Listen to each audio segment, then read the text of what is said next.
بسم الله الرحمن الرحيم هل أتاك حديث الغاشية وجوه يومئذ خاشعة عاملة ناصبة تصلى نارا حامية تسقى من عين آنية ليس لهم طعام إلا من ضريع لا يسمن ولا يغني من جوع۔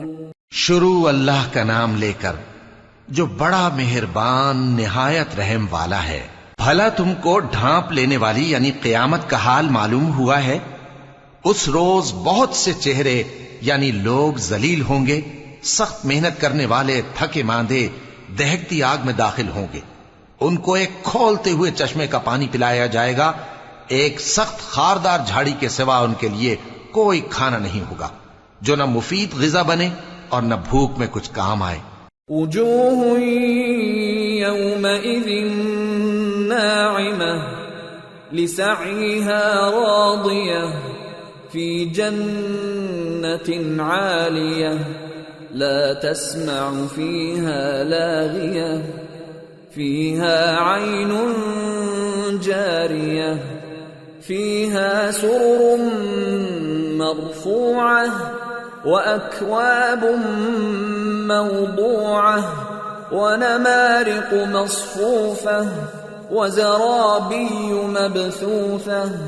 بہت سے چہرے یعنی لوگ اس روز شادماں بھی ہوں گے، اپنی محنت کے بدلے پر خوش، بہشت بری میں وہاں کسی طرح کی لغو بات نہیں سنیں گے، اس میں چشمے بہ رہے ہوں گے، وہاں تخت ہوں گے اونچے اونچے اور کٹورے قرینے سے رکھے ہوئے اور گاؤ تکیے قطار کی قطار لگے ہوئے اور نفیس مسندیں جگہ جگہ بچھی ہوئی۔ افلا ينظرون الى الابل كيف خلقت وإلى السماء كيف رفعت وإلى الجبال كيف نصبت وإلى الأرض كيف سطحت۔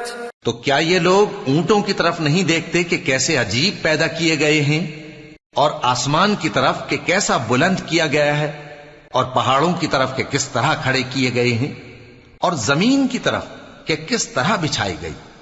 فذكر انما انت مذكر لست عليهم بمسيطر الا من تولى وكفر فيعذبه الله العذاب الاكبر ان الينا ايابهم ثم ان علينا حسابهم۔ پس اے نبی صلی اللہ علیہ وآلہ وسلم، تم تو نصیحت کرتے رہو کہ تم نصیحت کرنے والے ہی ہو، تم ان پر داروغہ نہیں ہو۔ ہاں، جس نے منہ پھیرا اور نہ مانا تو اللہ اس کو بہت بڑا عذاب دے گا۔ بے شک ان کو ہمارے ہی پاس لوٹ کر آنا ہے، پھر ہمارے ہی ذمے ان سے حساب لینا ہے۔